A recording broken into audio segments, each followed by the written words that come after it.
va? Aquí estamos listos para compartir esta hora. Nos estamos acostumbrando en primer lugar a que el programa en vez de comenzar a las 10 de la noche empieza a las 9 de la noche. Descubro, presiento, sospecho que hay muchos que nos seguían a las 10 que todavía no se enteraron que estamos a las 9. Lo cierto es que hemos vivido 2 semanas, las últimas 2 semanas, en mucha debilidad y flaqueza, pero ya estamos saliendo bien y vamos a estar cada noche haciendo el programa. Eh, Tengo conmigo como invitado en esta noche a Gabriel Ballerini. Suele venir al programa 1 o 2 veces por año, pero especialmente al principio de la temporada, porque siempre charlar con él nos enriquece muchísimo. ¿Qué tal, Gabriel? Bienvenido. Gracias, Juan Pablo. Una alegría para mí poder estar acá y recordaba, no sé, década del 90, esta es temporada 19. Sí, sí. Felicitaciones, Sí, no, en felicitaciones. la década del 90 en radio. No, pero acá, No, en 2005 empezamos. 2005, y ahí entonces, el primer programa viene con Alberto Bochatey, obispo auxiliar ahora de La Plata, Me acuerdo, sí. y ahora es titular del Episcopado Argentino. El primer programa de bioética, entonces fue el 2004, 2005. Mirá, mirá. Una alegría nuevamente estar acá. Eh, Vos sabés que personas que invitamos hace 17, 18 años, que eran personas no muy conocidas, de golpe con el paso del tiempo se hicieron famosas, ¿no? Sí. Me gustaría volver a tener al obispo. En esa época, ¿de qué tema estamos hablando? Y él es experto en bioética, él fue el director, el primer director, el segundo director de la carrera de posgrado de bioética en la Facultad de Medicina en la UCA, es un experto en bioética. Hoy es titular del Episcopado Argentino y es el obispo auxiliar de La Plata. Alberto Bochatey. Sí, y recuerdo que el primer programa, unos cuantos kilos para mí atrás, vine con él. Yo estaba recién dando mis primeros pasos en En bioética. bioética. Sí. Hay un tema que ocupa de una manera exagerada, digo yo, los programas de noticias de todos los canales, de todas las corrientes. Es obvio que cuando uno mira la televisión y tiene canales a favor del gobierno y canales en contra del gobierno, esto está claro como el agua, no hace falta ser muy inteligente. Pero en este tema todo el mundo ha hablado y es el tema del abuso Mm. sexual de parte de adultos a chicos. En este caso el chico que habla es hoy un joven adulto de 30 y tantos años, pero en su momento tenía 14, 15 años. ¿Pasa cerca de la bioética eso?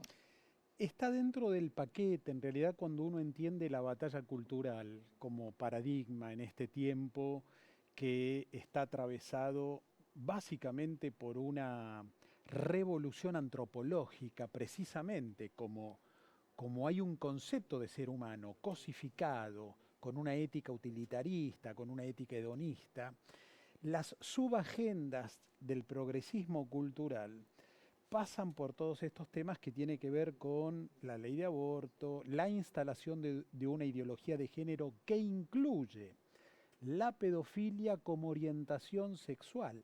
Quieren establecerlo, de hecho esta semana en los medios, una psicóloga en el programa del primer trans que obtuvo de Florencia Lavey, el primer trans que obtuvo DNI femenino, no fue casualidad la propaganda de hablar del abuso sexual en menores y de la pedofilia, no en términos delictivos, no en términos de corrupción de menores, sino en términos de una orientación sexual más. Si hay consentimiento, la frase es esta, si hay consentimiento, el amor no tiene edad.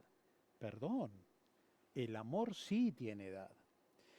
Y hasta hace unos años esto era un cuadro muy claro, tipificado en el Código Penal, y hoy la cultura, la sociedad y los estados precisamente están legislando en este sentido para bajar la edad de imputabilidad y a su vez bajar la edad del consentimiento, es decir, la edad para consentir. De modo que hoy esa figura que antes era corrupción de menores, abuso infantil, eh, hoy la quieren establecer como una orientación sexual más. Y si hay consentimiento, no hay delito. Una barbaridad. Claro, de eso quería que pudiéramos charlar, Gabriel, porque de golpe vos cuando escuchás a muchos de los que hablan, en casi todos los canales, hubo una fuerte rechazo a la idea de consentimiento. Ujú. Un artista, no conozco a nadie, yo me quedé en la época de John Wayne y Jules Briner Jules Briner, sí, Charlton y Heston Charlton Heston. y Dulio Marcio, aquí Jorge Salcedo, bueno, no quiero hablar. Así que a lo nuevo, pero un muchacho joven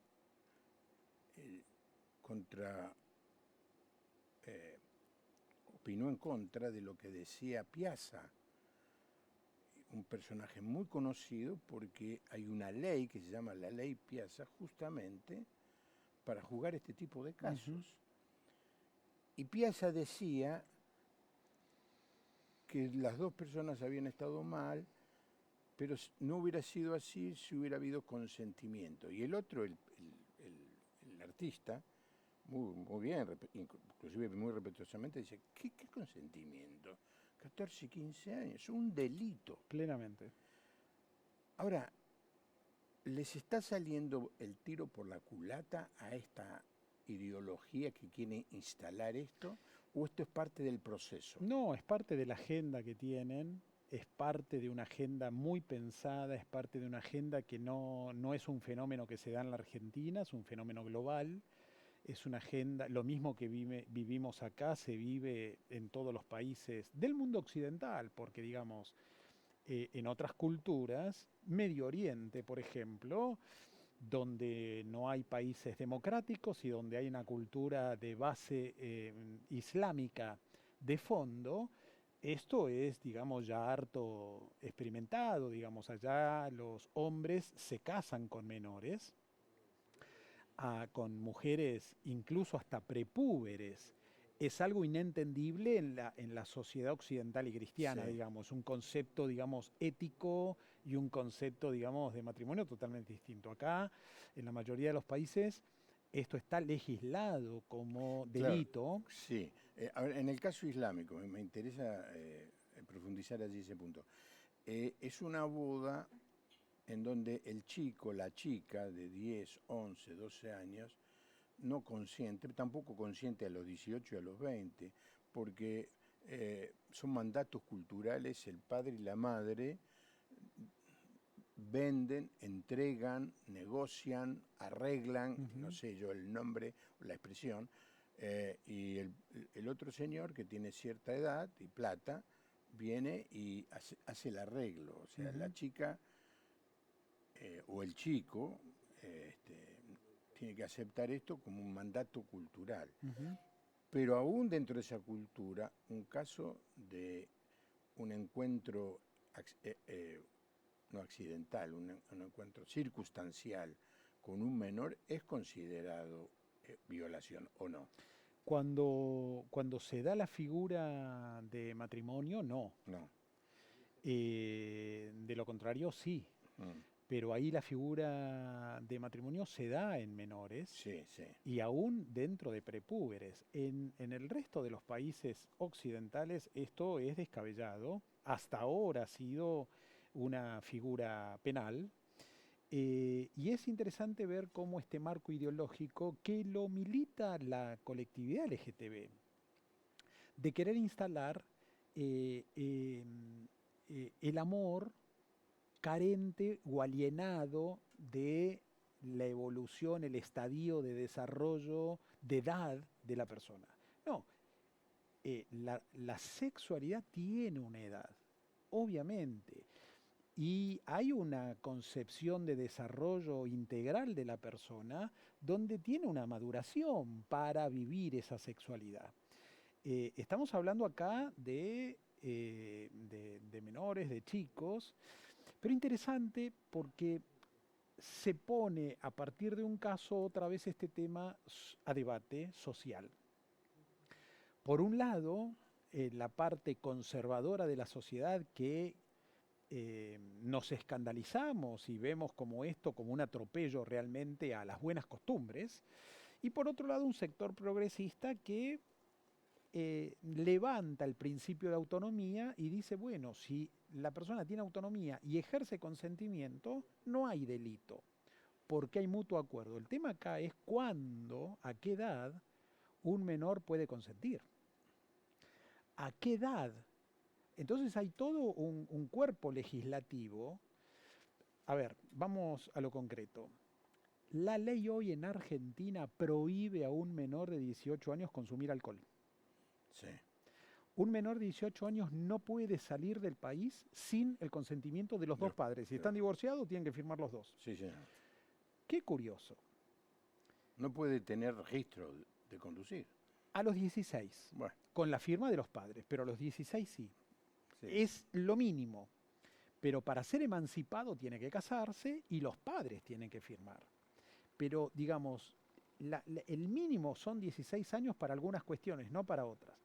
Qué curioso que la comunidad LGTB, las izquierdas, el lesbofeminismo abortista, cuando sancionaron, idearon la ley de aborto, pusieron la edad de consentimiento a los 13 años sin el permiso de los padres. Es decir, que una menor de 13 años puede presentarse en un establecimiento sanitario, pedir el aborto, decir que fue violada y ni siquiera tiene que decirlo, y puede hacerlo sola sin tener a los padres atrás. Sí. Entonces hay una tendencia a bajar la edad de consentimiento que es perverso, ¿no?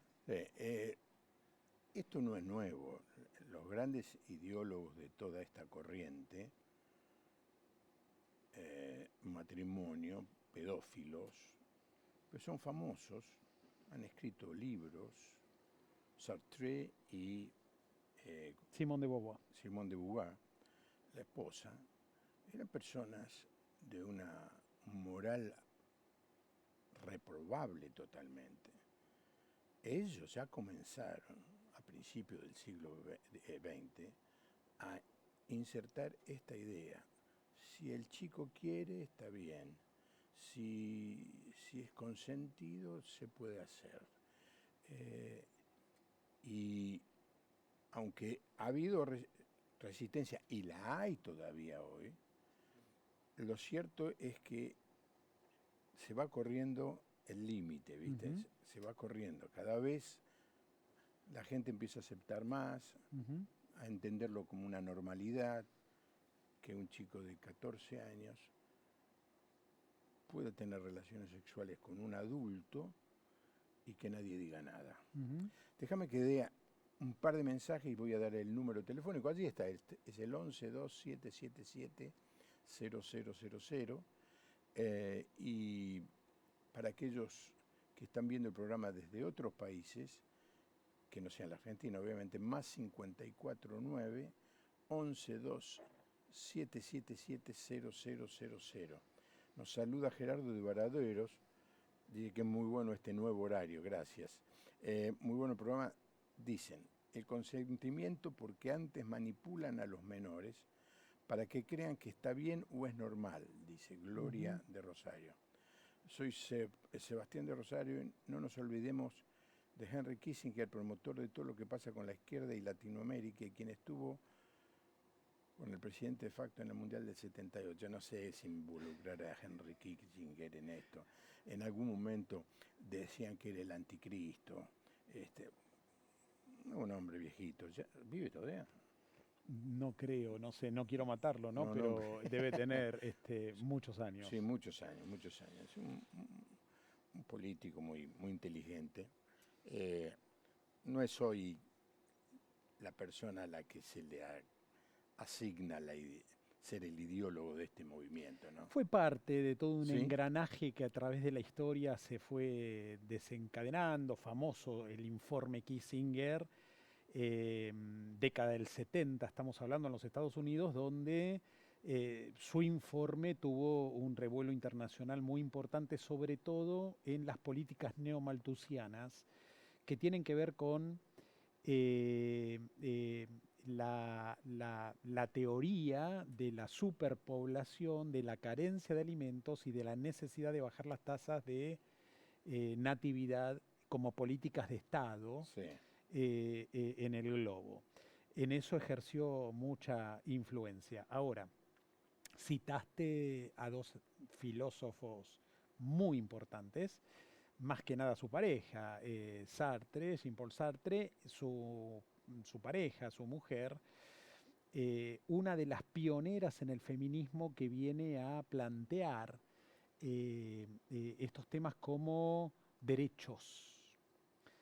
Es impresionante ver que la plataforma filosófica de estos dos filósofos es existencialista, es decir, no hay una moral objetiva, no hay un ser, no hay valores ontológicos, no hay una plataforma filosófica que me permita tener una antropología bien fundada para poder arribar a un juicio ético, a una valoración de bien moral. Al contrario, este tipo de plataformas filosóficas derivan en una ética hedonista, se cruzan con Jeremy Bentham, Stuart Mills, es decir, eh, eh, caen en el pragmatismo, en el utilitarismo. Entonces, la autonomía de la persona se toma preeminencia y la ética es absolutamente personal. Esto llevado al plano político, Kate Millett, otra filósofa, va a escribir, secundada después de Simone de Beauvoir, el segundo sexo, va a escribir Lo personal es político. Esto revolucionó en los Estados Unidos el tema de la sexualidad. Hasta ahora la sexualidad era un tema íntimo. A ver, lo que pasa con quién se acueste uno en la cama, bien o mal, hubo una era un tema personal. A partir de ese momento se rompe un límite donde el gobierno empieza a gestionar sexualidad. Y todo lo que es sexualidad es un tema de política. Llegamos al absurdo de este tiempo donde tenés políticas de gestión para la menstruación, políticas de gestión como en la provincia de Buenos Aires, una partida presupuestaria para otorgar gel, compras millonarias de gel para uso sexual en la provincia de Buenos Aires. Es decir, el Estado metiéndose en regular la sexualidad de los ciudadanos. Hoy llegamos a este tiempo donde el tema es este, cuando estos temas adquieren presencia legislativa, cuando el Estado empieza a despenalizar o a despatologizar lo que hasta ahora era un cuadro psiquiátrico, el Estado empieza a despatologizar cuadros psiquiátricos, con todo el tema de las disforias, con todo el tema de las perversiones sexuales.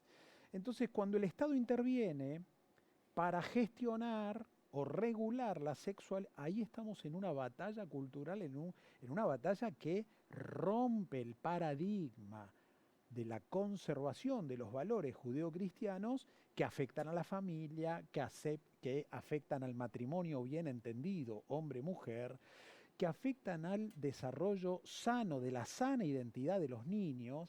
Entonces, este tema es parte de un gran paquete que no es casual, es parte de una agenda muy pensada y que grandes colectivos muy bien esponsoreados vienen llevando adelante en todos los países.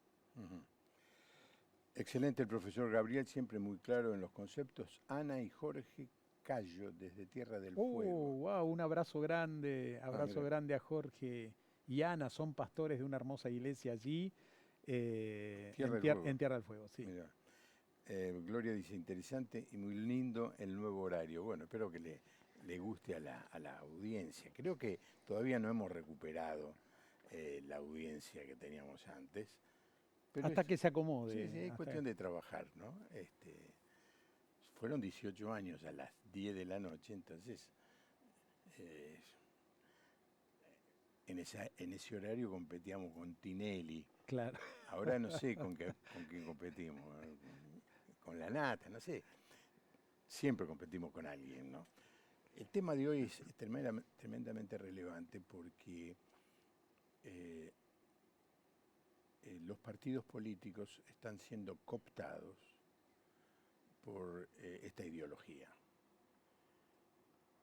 Muchas veces uno se pregunta, cuando va a votar por diputados, quiénes son esa larga lista de nombres, y digo larga porque, claro, yo estando en la capital federal de la Argentina, hay una cierta cantidad, entran no sé cuánto por cada elección. En la provincia entran 15, 17, 18, o sea, es una larga lista. Uno puede conocer a uno, a otro, pero el resto, ¿quiénes son? Y después está el porcentaje ese de que tiene que haber mujeres, que no voy a entrar a discutir. Me parece que tenemos que elegir a los mejores, no por sexo, elegir a los mejores. Si hay mujeres relevantes con opinión propia, independiente y valiosas, hay que votarlas. Y si hay hombres que son un paquete inservible, a esos no hay que votar. Pero no tenemos esa chance. Vamos a ver si ahora, finalmente, en algún momento podamos tener la lista única y decir yo quisiera este y este. Y va a ser muy interesante. O sea, pero en el armado de esas listas, esta ideología ha ido introduciendo más y más personas que levantan la mano y apoyan todo lo que los ideólogos de esto están diciendo. Uno puede mirar esto como si dice, bueno, están votando qué se va a hacer con el litio. ¿Qué sé yo? A mí no me pasa cerca. No creo que jamás vaya a tener un auto eléctrico yo. No, pero esto no tiene nada que ver con algo ajeno, extraño. Esto tiene que ver con mi familia, con mis hijos, con mis nietos, con lo que le meten en la cabeza. Así que no es cuestión de votar a ver quién le va a pagar más a los jubilados, que es importante. Soy jubilado. O ese tipo de problema. Tenemos que pensar cómo vamos a hacer para votar a gente que defienda nuestros principios. Que sorprendentemente, mira lo que voy a decir, porque estoy equivocado, son los principios de la gran mayoría, que están siendo atropellados, avasallados por esta ideología excelentemente financiada. Manejan millones y millones de dólares. ¿Cuánto cuesta ser diputado en la provincia de Buenos Aires? No sé ahora, en una época me acuerdo que eran $100.000. ¿Qué diputado tiene $100.000 para poner en fila? Cantidades, porque sabe que ponen 100.000, obviamente va a sacar 200 por lo menos.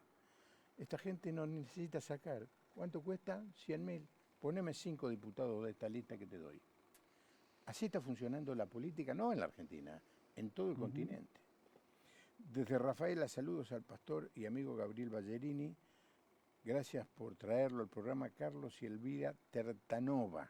Terranova, estuve el fin de semana con los pastores Elvira y Carlos Terranova ahí en Rafaela. El fin de semana fue el Día del Niño por Nacer y hubo una marcha, como todos los años, más allá de, estamos a 2 años de la ley de aborto, más allá de la ley, necesitamos generar conciencia en la ciudadanía y en el mundo cristiano de la importancia de militar ciertas causas en defensa de la familia, en defensa de la vida. Si un país no defiende la vida desde la concepción, no va a haber respeto a nada. Es decir, si un país legisla la posibilidad en su autonomía de autorizar legalmente a una madre para que pueda tomar la decisión de matar al hijo que lleva en su vientre, de ahí para abajo se acabó el derecho, digamos. Y más allá de que sea una ley, necesitamos generar conciencia que hay que seguir militando, como diría el apóstol Pablo, la buena milicia, hay buenas causas, que como vos bien decías, son valores universales, porque la palabra de Dios, la tradición judeocristiana, el respeto a la propiedad privada, no tomarás los bueyes ajenos, ni la casa, ni el... Es decir, son principios que surgen de la Torá, de los 10 mandamientos, son principios absolutamente bíblicos. Ujú. Eh, la li- Déjame que hagamos un- una, una parte con respecto a esto. Cuando hablamos eh, de los principios judeos cristianos, ¿de qué estamos hablando?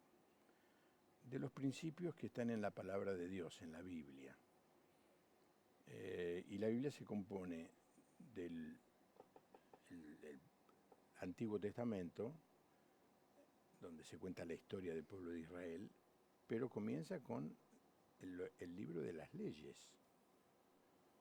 Y son los 5 primeros libros, la historia de la creación del mundo, el pueblo esclavizado en Egipto, el éxodo y la liberación, y luego las leyes para funcionar durante 40 años en el desierto, y luego las leyes para funcionar en la tierra prometida. Y esas leyes son permanentes. Cuando viene el cristianismo no las rechaza, no las olvida, al contrario, las confirma. Eso es lo que ha marcado la historia de la humanidad, esos principios bíblicos. Ahora hay toda una intención de estos grupos, es desechar todo eso y crear una nueva manera de pensar y de vivir Ujú, y de decidir qué es el bien y qué es el mal. ujú.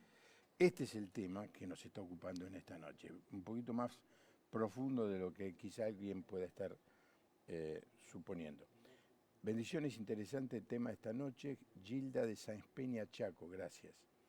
Nos están mirando desde la región novena Araucanía en Chile, de la ciudad de Temuco, hermosa, hermosa ciudad. Muchas gracias a todos los que nos llaman. Aunque a usted le parezca mentira, en esta época, después de 2 semanas de casi no haber podido hacer el programa y estar en un nuevo horario y estar en el momento del arranque, estos mensajes Inspiran. inspiran, animan. Yo sé que hay mucha gente que está viendo el programa, pero bueno, Sí, cuando sí. alguien se toma el trabajo de agarrar el celular, buscar el número y escribir todo eso, no se imagina el valor que le damos. Gabriel, eh, ¿cuáles son las batallas que vos ves a corto plazo alrededor de este tema que te ocupa y del cual vos sos uno de los pioneros?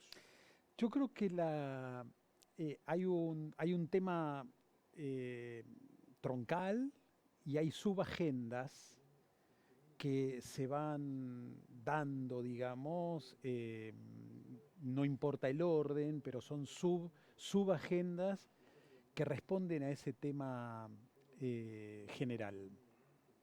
Como te decía, esto tiene un fundamento filosófico, esto tiene un condimento político, obviamente. La batalla no solo es cultural, no solo es espiritual, siempre termina siendo política, pero tiene un fin común y es la revolución antropológica. El siglo XXI, ya lo decía Francis Fukuyama, fin de los 90, principio del 2000, un politólogo norteamericano, él veía que el transhumanismo es la agenda más peligrosa que iba a enfrentar el devenir de la historia, el transhumanismo. El transhumanismo hoy, este intento de crear un nuevo hombre, este intento de mejorar al hombre, con una dialéctica en favor del hombre, el transhumanismo es antihumanista, es anticristiano, no hay moral y se levanta como una posibilidad. Hay tres grandes aspiraciones del transhumanismo.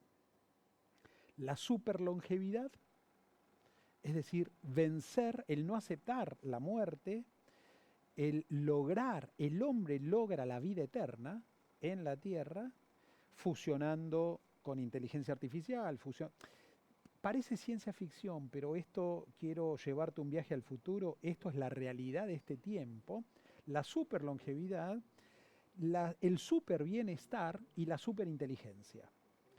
Esto que hasta ahora parecía ser ciencia ficción, el avance de la ciencia, de la tecnología, de la medicina, de la nanotecnología, de los implantes biónicos, de la ingeniería genética, ya se hace la técnica del CRISPR, se logra una enzima procariótica de una bacteria, se aísla el CRISPR-Cas9, para quien quiera googlearlo, es lo que se llama la tijera genómica, es decir, el ADN ya reconocido, con millones de genes que codifican para distintas características que hacen a nuestro ser, si uno logra separar un gen patológico, cortarlo con una tijera genómica como se hace en laboratorio y reemplazarlo por un gen que no tiene esa enfermedad, wow, en términos médicos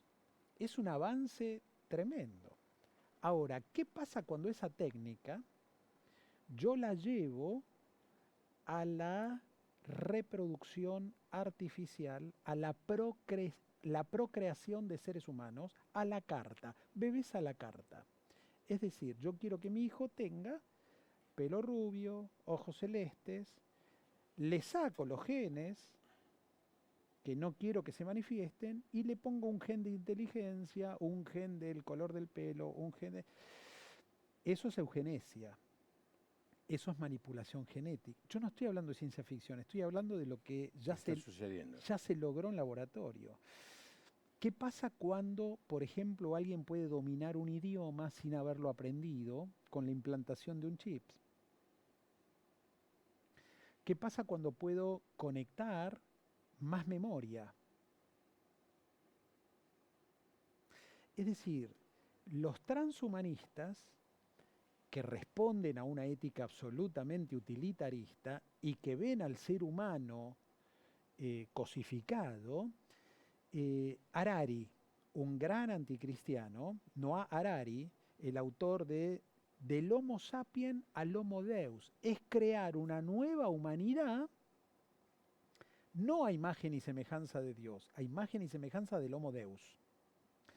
Entonces, donde la sexualidad ya no está definida por la biología de nacimiento, no. Donde la identidad no está definida por la herencia cromosómica, no. Todo eso es cambiable y mejorable, de modo que una filósofa feminista, Firestone, en Canadá, ya lo anunciaba. Y decía que va a llegar el momento, y eso estamos entrando en esa barrera, donde la reproducción humana va a estar tercerizada por la tecnología. Voy de vuelta. No se necesita ni un hombre ni una mujer para procrear bebés, se necesitan máquinas. ¿Cómo? Lo pueden googlear los que están viendo el programa, el avance en úteros artificiales, por ejemplo. El avance en úteros artificiales. Hasta ahora, un bebé tiene viabilidad fetal con 37 semanas, con 500 gramos, 5 meses, digamos, antes que era 7 mesino, digamos, 8 mesino y era todo un... Ahora con 5 meses, 500 gramos y una terapia neonatal, ese feto tiene viabilidad.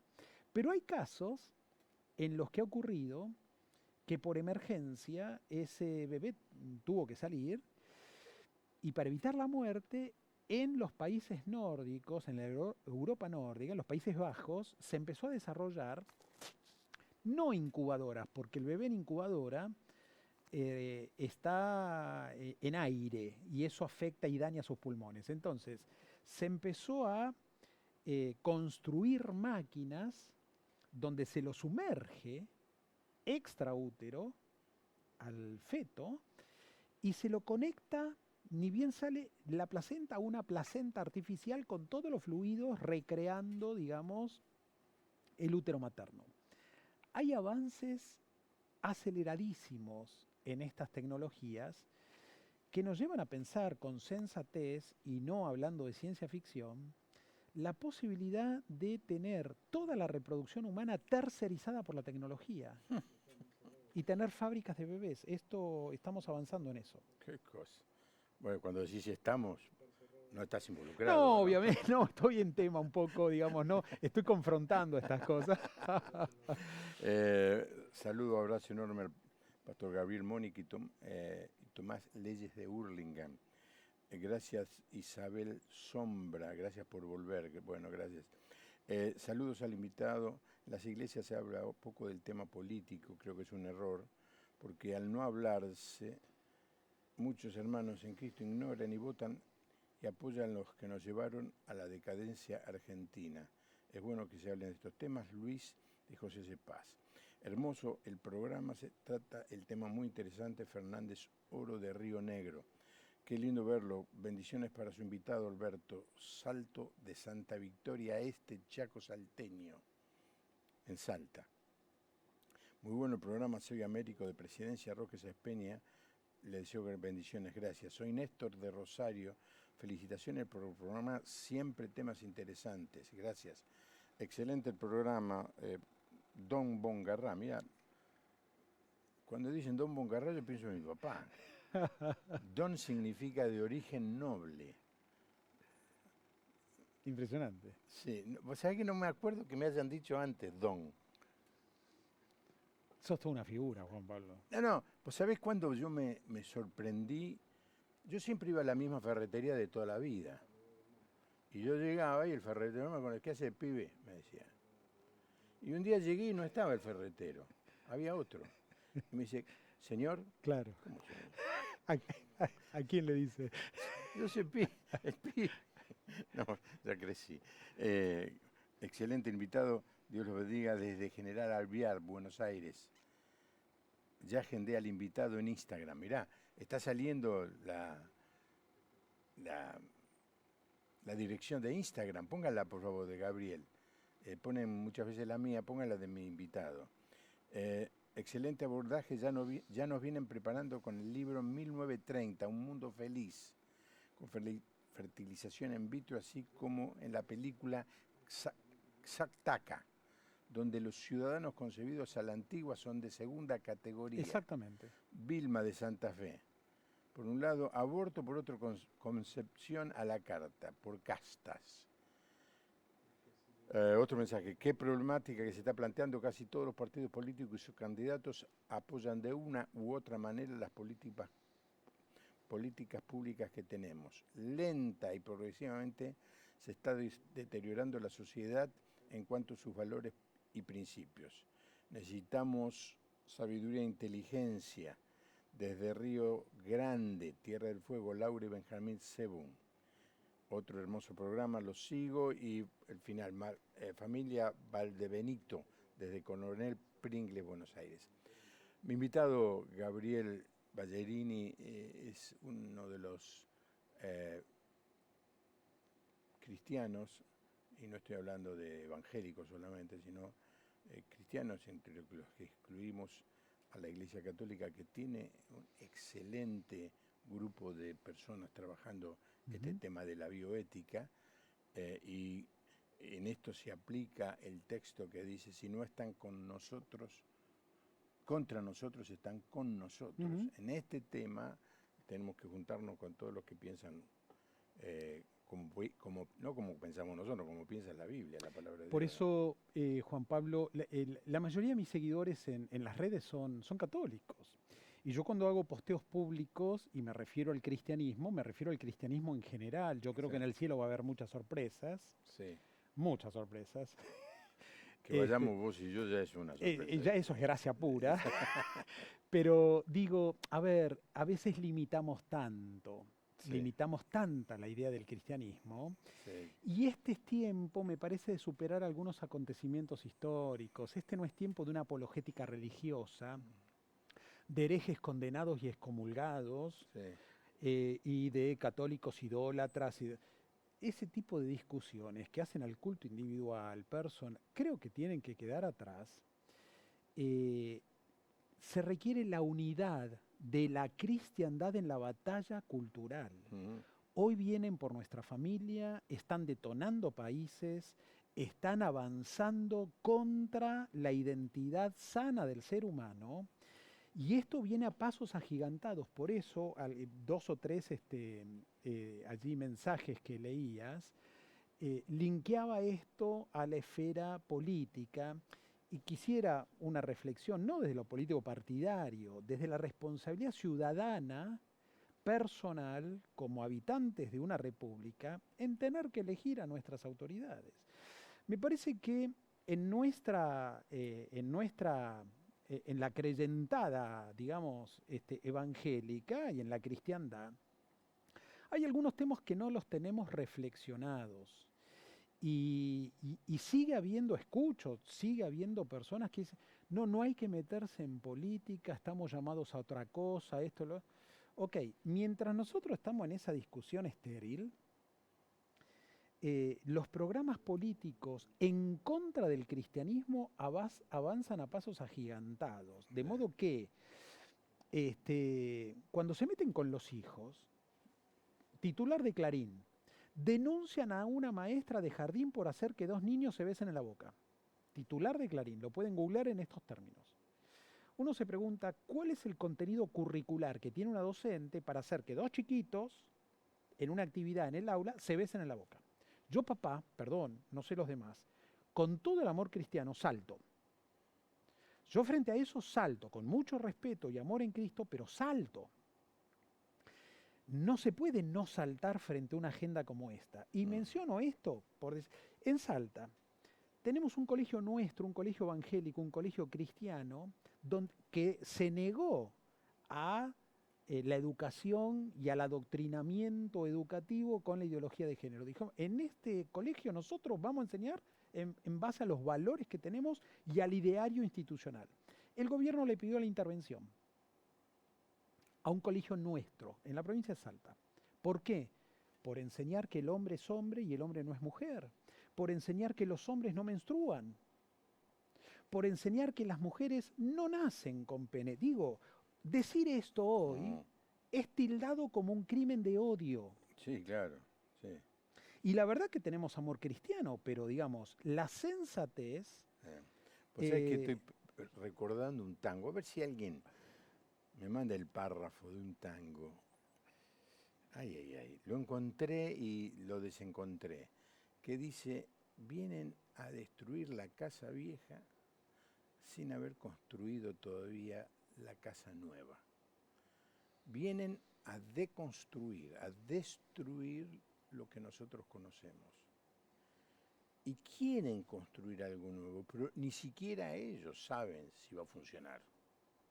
Ni siquiera ellos saben. Es simplemente destruir siguiendo una orden demoníaca de ujú. ir en contra de todo lo que tiene que ver con Dios. Nos quedan 15 minutos. El tema que te quiero proponer para estos últimos 15 minutos son eutanasia. Se empieza a hablar mucho de eso. Es parte de la agenda el poder ensalzar la autonomía del hombre, el poder ensalzar la libre elección, y el desprecio a la vida, que es parte de una misma agenda, tanto en el inicio como en el aborto, tanto al final de la vida como es el tema de la eutanasia, son propiciadas por gobiernos globalistas, es decir, por gobiernos que están atravesados por una agenda que no es nacional, que nada tiene que ver con los intereses de los ciudadanos, que nada tiene que ver con resolver las problemáticas de un país, sino que responde a una moda y a una agenda de organismos supranacionales. Ahí viene la eutanasia.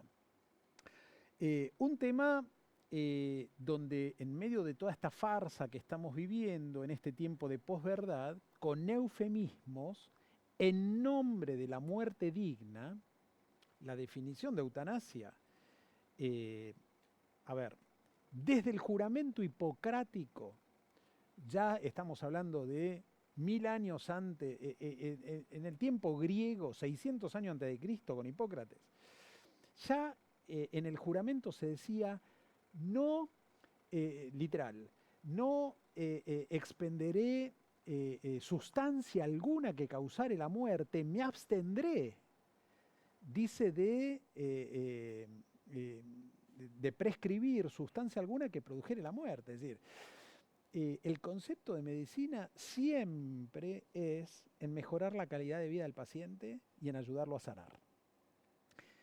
Ahora, en nombre de la muerte digna, que pareciera ser un concepto noble, apelan emocionalmente a situaciones muy de extremo, y decir, si a veces tenemos conmiseración con un animal, ¿cómo no la vamos a tener con el sufriente, con el paciente terminal? Cuando hablamos de eutanasia hay que definir algunos conceptos que son parecidos pero muy diferentes. Y uno es el tema de cuidados paliativos.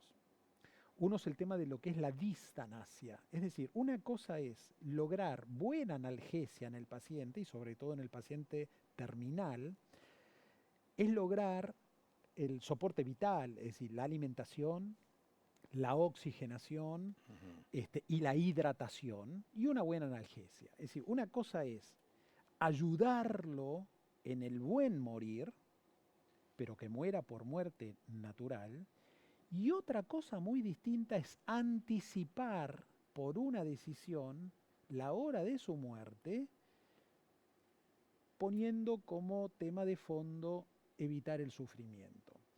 Ahí se abre un tema antropológico, teológico, de rechazo a la vida, es decir, acelerar la hora de su encuentro con el Señor, con su Creador, digamos, ¿no? Es decir, de alguna manera, si tanto el suicidio como el homicidio, como la eutanasia, es un desprecio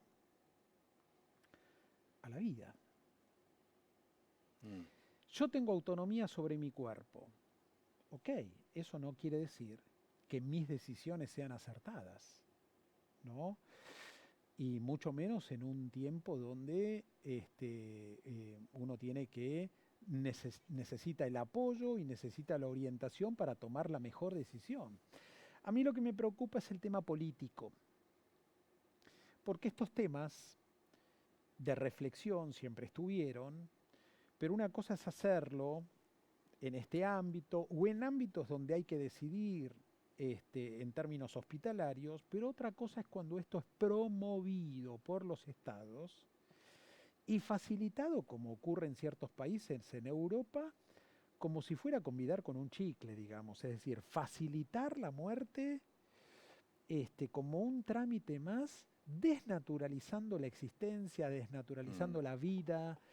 Sabes que estuve charlando con César Vidal y él me contó que estaba viajando por Europa y llegó al aeropuerto de Ámsterdam y vio una cantidad increíble de personas mayores listas para subirse a los aviones e irse en épocas de invierno, irse A morir naturalmente a otro lugar. No. Irse a España, a Portugal, a pasar bien el invierno, ¿viste? Entonces, che, qué bueno, esto que... No, dice, pero no, a ver, le dice que estaba con él. No, lo que están haciendo es escapando de la posibilidad de que el padre, el hijo, diga, hijo, ya viviste mucho, terminemos con este asunto. Y cuando uno escucha eso, dice, no puede ser. Puede ser. Déjame que lea un mensaje. Gracias a la gente que me llama de Uruguay, que está viendo el programa, desde Salto. Leo, no dice el nombre de la persona, lo voy a leer. Quiero respetar al televidente que se molestó. aunque el mensaje es ofensivo. Ahora que la OMS recomienda no darse la mal llamada vacuna del COVID por los efectos adversos, ¿qué va a decirle a los televidentes creyentes en su palabra que fueron a inyectarse ese experimento? En sus manos hay sangre de inocentes telecreyentes. Tienen el descaro de hablar de la agenda globalista y criticar la educación sexual cuando ustedes aceptaron dinero y el apriete del gobierno para recomendar la vacuna venenosa que mató a inocentes. Ustedes que encubren a líderes y pastores pedófilos. Bueno, me encanta este tipo de mensaje. No me hago cargo de todo esto. No sé a quién le habla, digamos, No, sé a quién se dirige. A mí no, me está hablando a mí diciendo, porque yo nunca promocioné la vacunación, dije que me vacuné y expliqué la razón, porque quería viajar. Y para viajar me pedían la vacuna, si no, realmente no me hubiera vacunado. Mi esposa no se vacunó. Respeto a los que no se vacunaron, como espero que este señor respete a aquellos que vacunaron. Yo no aconsejé, y mi palabra no creo que alguien se vaya a vacunar porque Juan Pablo lo dijo por televisión. Pero bueno, respeto, no sé quién es, pero respeto. Ahora, que encubren a líderes y pastores pedófilos, eso lo tengo que rechazar porque no es el caso. Si usted supiera de alguien que yo estoy encubriendo, dígamelo con nombre y apellido y le voy a explicar. Qué bueno que está, aunque extraño el horario de las 10, Ana de Tapiales, me gusta lo que están conversando. Eutanasia en Uruguay está en tema puesto en debate, con dirigentes políticos masones, la Iglesia Católica está en contra. Buenas noches, Dios los bendiga. Quería comentarles que nuestros pastores llevaron de discípula a mi hija de 17 años a Chile y el pastor se le declaró a mi hija y se sacaba fotos a escondidas. Sigue pastoreando como si nada. Soy María de Tres Arroyos. A ver, me dice de Tres Arroyos. Bueno, el pastor ese debe ser denunciado. Y si llegó a tocar a su hija, mucho más. Denúncielo. No sabemos el nombre y yo no lo haría solamente con su llamado. Usted es la madre, hágase cargo. Hay lugares, el Consejo Pastoril de la ciudad lleve esta información, la denominación a la que pertenece el pastor, dígaselo a los miembros de esa iglesia, pero no se deje estar, no se deje estar. Si es como usted dice, es un delito. Gracias, Gabriel, por venir. Pero te estás viajando mucho ahora. Estoy viajando por Argentina, llevando la batalla cultural, dando conferencias, sí. Y ahora en el segundo semestre con 5 viajes a Tierra Santa. Necesitamos volver a Dios. Argentina tiene que volver a Dios. Y poder hacer un viaje a las tierras bíblicas, poder reencontrarse con la historia, con los lugares donde estuvo Jesús, los personajes bíblicos, es una experiencia maravillosa. Hay una placa, si me acompañan. Ver, sí, pone la placa. Y si van a mis redes, tenemos varias salidas. Vamos a hacer Israel, Egipto, hay paquetes con Tierra Santa y Jordania, los viajes de Pablo. Poder tener una experiencia turística, pero además poder encontrarse con el mundo bíblico en este tiempo es una experiencia maravillosa, así que quienes tengan esta oportunidad... ¿Y a dónde se comunican? Se comunican conmigo, yo los derivo directamente en la agencia, voy a viajar personalmente con grupos de 100, 120... Estás loco. Maravilloso, una experiencia hermosa, sí. Yo fui con grupo de 30 y después del segundo viaje dije, nunca más. Nunca más. Lo filmé como sábado. Sí. Nunca más. Me gustó. El año pasado fui, pero éramos 4 hombres, amigos. Otra cosa. Otra cosa. Sí. Sí. No tengo paciencia. No tengo paciencia. Así que el Señor te dé mucha, pero mucha paciencia y que disfrutes mucho. Muchas gracias. Muchas gracias por... Siempre disfruto conversar con vos y venir al programa. Muchas gracias.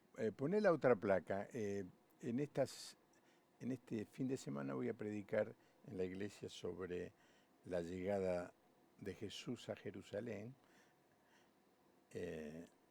Bueno, esta es una obra de un artista, ¿no? Él estaba caminando, venía arriba de un burro, en un camino, hoy asfaltado, de piedra, que baja del Monte de los Olivos, ya lo habrás hecho varias veces, y llega al valle abajo, hacelo el valle, Sí. ahora se puede hacer.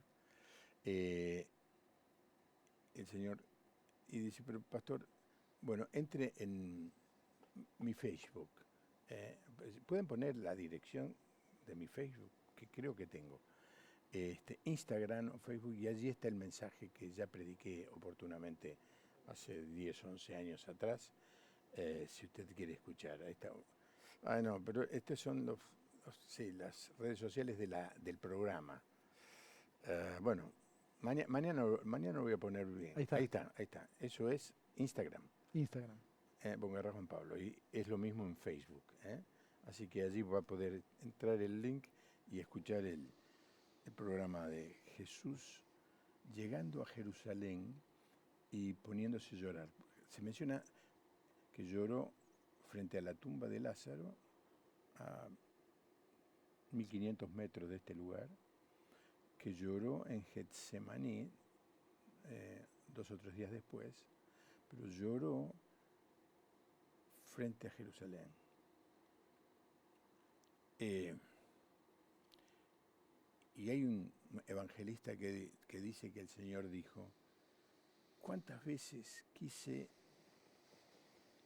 cobijarlos como la gallina cobija a sus polluelos?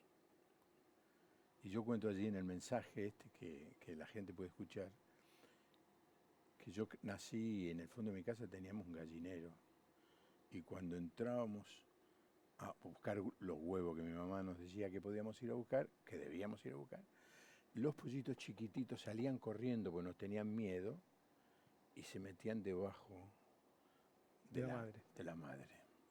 Así que yo leo ese texto bíblico y lo entiendo perfectamente, y la gran mayoría de los televidentes que no viven en grandes ciudades lo pueden entender. Pero lo que dice el Señor es muy fuerte. Dice, quise, pero ustedes no quisieron. Ojalá que todos los que están viendo el programa puedan decir, el Señor quiso y yo quise. Que tenga una buena noche, nos encontramos aquí mañana a las 9 de la noche.